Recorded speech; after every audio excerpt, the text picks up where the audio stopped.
Cette année, Erling Haaland a réussi à remporter la première ligue anglaise, la FA Cup, la Supercoupe de l'UEFA et la Ligue des Champions. Il est devenu le meilleur buteur des deux compétitions de clubs les plus prestigieuses, EPL et UCL. Il a largement remporté le soulier d'or, mais il lui manquera toujours le principal trophée individuel, le Ballon d'Or.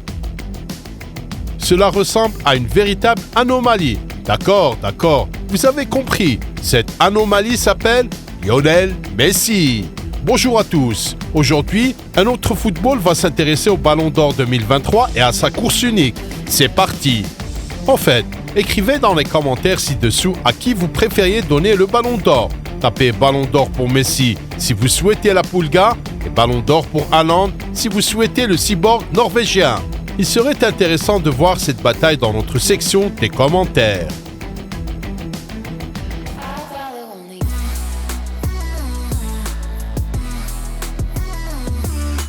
Qu'est-ce que je pense d'un autre Ballon d'Or ?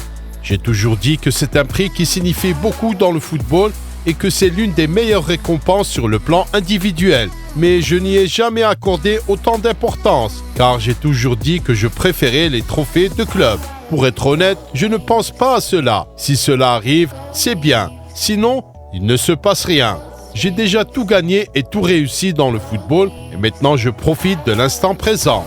Tels sont les propos tenus par Léo Messi lors de la conférence de presse le 17 août. On peut voir dans ses déclarations les signes du GOAT typiques. Tout d'abord, il considère le football comme son jeu favori, dans lequel la victoire de son équipe est la récompense ultime. Lionel a connu des hauts et des bas tout au long de la campagne 2022-2023. D'une part, il a réalisé d'excellentes performances avec le PSG, avec 48 apparitions, 31 buts et 21 passes décisives. Il a remporté 2 coupes, la Supercoupe de France et la Ligue 1. Cependant, il a reçu une grosse raclée de la part du Bayern en 8e de finale de Ligue des Champions, où l'on attendait de lui, le champion du monde, qu'il fasse l'impensable. D'autre part, Messi était responsable de 2 grands miracles footballistiques qui ont élevé son année footballistique à un tout autre niveau que les réalisations de Haaland. En novembre-décembre 2022, Lionel a mené l'Argentine au triomphe de la Coupe du Monde et en juillet-août, Léo a transformé une équipe défavorisée, l'Inter Miami, en l'équipe la plus forte d'Amérique du Nord après avoir remporté la Coupe des Ligues. En ce qui concerne le nombre de trophées, nous avons un équilibre. Mais quelles sont les réalisations les plus impressionnantes et qui a gagné sur le terrain des médias ?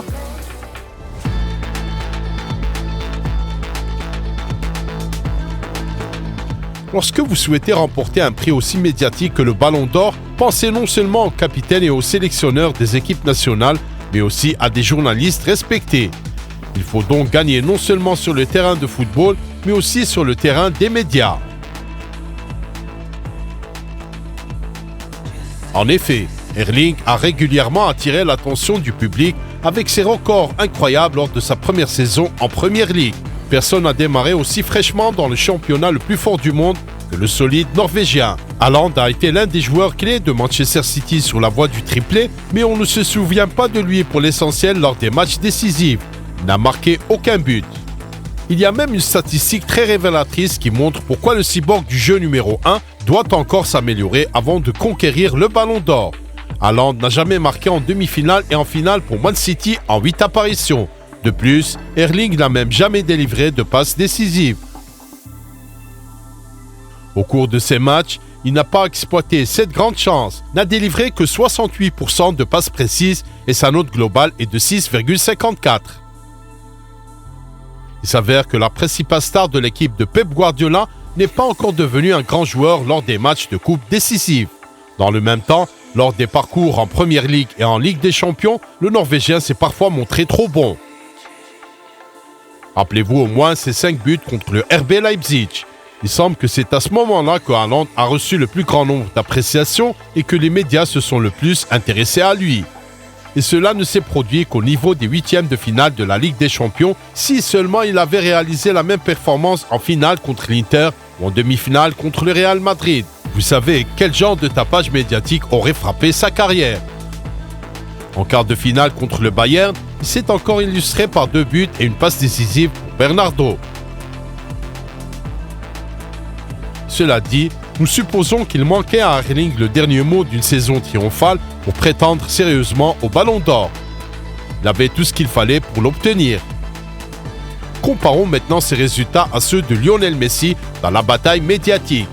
Pensez à sa victoire à la Coupe du Monde.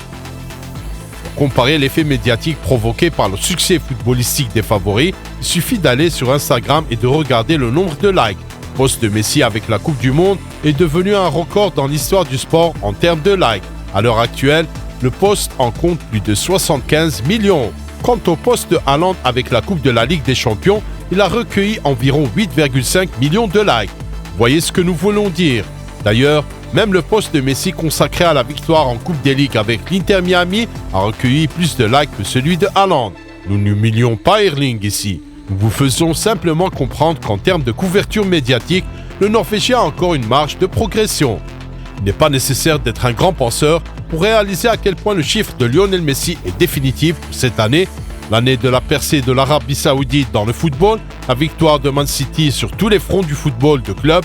Tout le monde parle encore de Messi ou de l'année où il est officiellement devenu le GOAT et a finalement complété le jeu numéro 1 en gagnant absolument tout ce qu'il pouvait.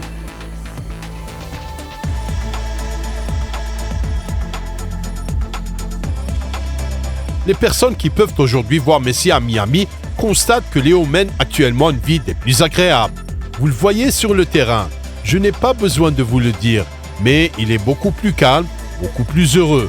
Le fait d'être heureux est aussi lié à l'endroit où il a été.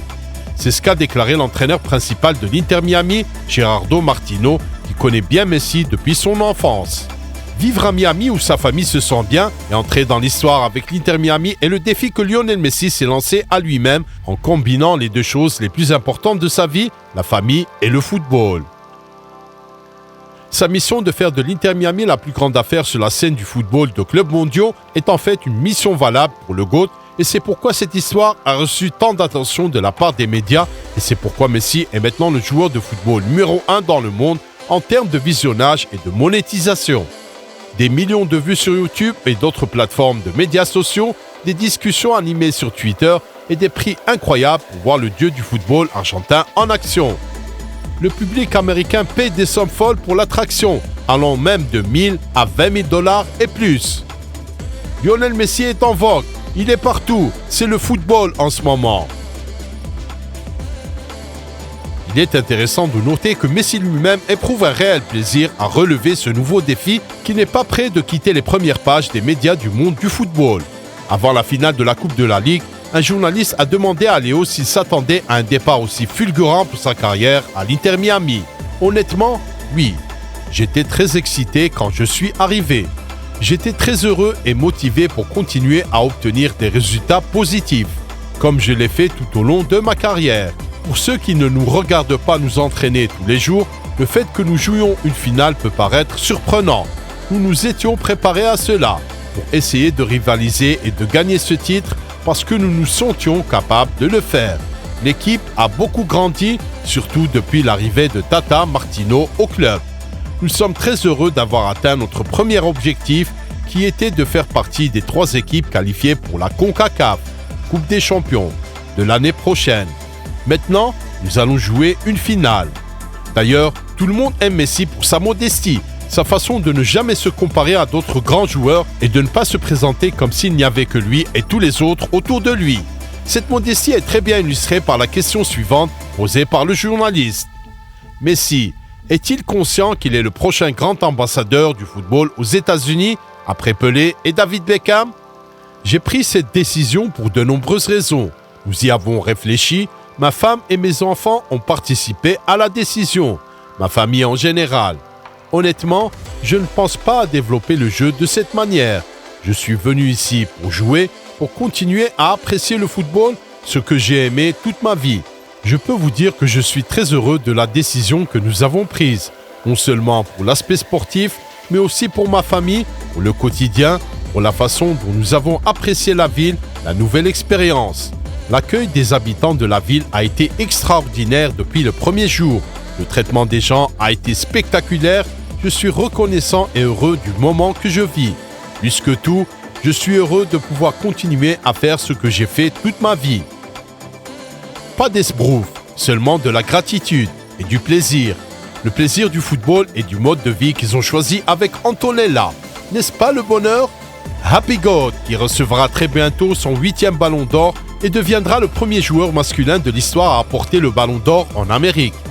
Léo Messi montrera à tous que le football a encore quelque chose à offrir, surtout avec la façon dont on le joue et les histoires que l'on crée avec ses partenaires. Ce 8e ballon d'or sera probablement le dernier de sa carrière et il semble être le plus mérité d'un point de vue historique. Mes amis, donnez-nous un like si vous pensez aussi que le 8e ballon d'or de Messi est inévitable. Souhaitons au grand et puissant Erling Haaland d'aller dans la même direction. Là encore, le ballon d'or devant lui et sa lutte avec Kylian Mbappé et Vinicius Junior promet d'être très chaude. Les gars, un autre football était avec vous. Abonnez-vous à notre chaîne et regardez d'autres vidéos de Messi. Prenez soin de vous et à bientôt. Bye bye.